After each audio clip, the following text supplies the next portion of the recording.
Hello दोस्तों। तो आज की इस वीडियो में हम बात करेंगे पार्ट 17 आर्टिकल 343 से लेकर के 351 तक, जो कि इसमें क्या कहा गया हमारे इंडियन कॉन्स्टिट्यूशन में ऑफिशियल लैंग्वेज के बारे में। ठीक है, तो ऑफिशियल लैंग्वेज के बारे में part 17 of the Indian constitution में कहा गया है, और इसमें आर्टिकल कौन कौन से, आर्टिकल 343 से लेकर के 351 तक। ओके, उसके बाद अगर हम बात करें तो ये शेड्यूल 8 में आता है। ओके, तो जब हमारा कॉन्स्टिट्यूशन लागू हुआ था तब उस समय जो हमारी टोटल लैंग्वेजेस थी ऑफिशियल लैंग्वेज वो थी 14, और अब कितनी है 22।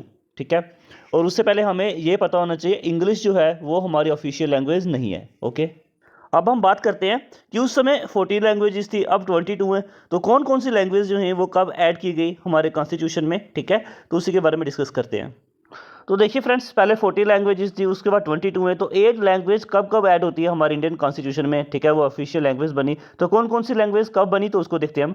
सबसे पहले 21st कॉन्स्टिट्यूशनल अमेंडमेंट होती है 1967 में, तो इसमें 50th लैंग्वेज को ऐड किया जाता है, वो कौन सी थी, सिंधी लैंग्वेज। ओके, तो दूसरे नंबर में हम बात करें तो 71st कॉन्स्टिट्यूशनल अमेंडमेंट होती है 1992 में, उसमें कोंकणी, मणिपुरी और नेपाली लैंग्वेज को ऐड किया जाता है। ओके, उसके बाद 92 कॉन्स्टिट्यूशनल अमेंडमेंट होती है 2003 में, तो इस अमेंडमेंट के द्वारा 4 लैंग्वेजेस को ऐड किया गया, मैथिली, संथाली, बोडो और डोगरी। ओके, तो ये टोटल कितनी होगी, एक तो ऐड किया गया सिंधी को 1967 में, फिर कोंकणी, मणिपुरी, नेपाली को ऐड किया गया 1999 में, और 2003 में मैथिली, संथली, बोडो और डोगरी को ऐड किया गया। ठीक है, तो इसी तरह से क्या हुआ, हमारी टोटल जो ऑफिशियल लैंग्वेज कितनी बन गई, 22। ओके, तो आगे हम बात करें कि language of the union, union आपको पता ही है सेंटर है ना, तो सेंटर की जो लैंग्वेज है वो कौन सी है उसको देखते हैं हम।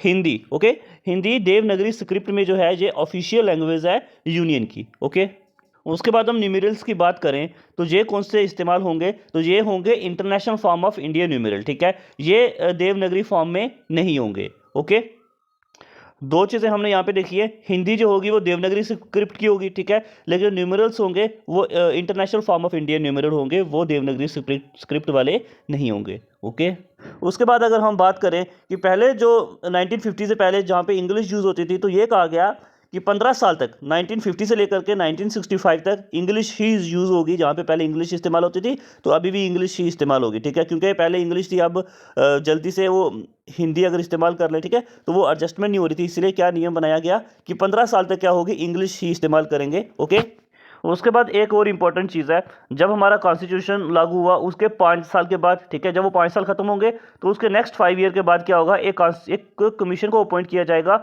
जो हमें क्या करेगा, रिकमेंडेशन देगा इंग्लिश को लेकर के। ठीक है, उसके बाद 1950 में हमारा कॉन्स्टिट्यूशन लागू हुआ, और 1955 में एक ऑफिशियल लैंग्वेज कमीशन बना, जिसके चेयरमैन थे बीजी खेर। ठीक है, और इसने अपनी रिपोर्ट को सबमिट करवाया 1956 में। उसके बाद रिपोर्ट उन्होंने सबमिट कहाँ पे कराई, पार्लियामेंट में। ठीक है, पार्लियामेंट में एक कमेटी बनी जिसके चेयरमैन थे गोविंद वल्लभ पंत। ठीक है, उन्होंने क्या किया, एग्जामिन किया उसको, जो भी रिपोर्ट उन्होंने सबमिट करवाई थी उसको।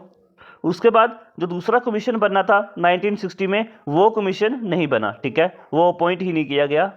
उसके बाद डायरेक्टली ऑफिशियल लैंग्वेज एक्ट आया 1963 में, इसमें यह कहा गया कि जो इंग्लिश जो है उसको कंटिन्यू रखा जाएगा उस हिंदी के साथ साथ। ठीक है, ऑफिशियल पर्पस के लिए। ठीक है, इनडेफिनेटली पीरियड के लिए, पीरियड का कोई भी वो समय नहीं रखा गया कि इतने समय तक इंग्लिश का इस्तेमाल होगा। सिंपल सी ये बात कही गई कि इंग्लिश जो है वो कंटिन्यू रहेगी हिंदी के साथ साथ ऑफिशियल पर्पस के लिए, उसके लिए कोई भी टाइम पीरियड नहीं रखा गया। और उसके बाद ये कहा गया कि जो भी पार्लियामेंट में जो भी कामकाज होगा वो भी कौन सी लैंग्वेज में कंटिन्यू होगा, इंग्लिश में हो सकता है। ठीक है, और इस ऑफिशियल लैंग्वेज जो एक्ट आया था 1963 में, इसको अगेन अमेंड किया गया कब, 1967 में। ओके, तो ये था फ्रेंड्स हमारा पार्ट 17 ऑफ इंडियन कॉन्स्टिट्यूशन। ठीक है, उम्मीद करता हूँ ये आपको पसंद आया होगा।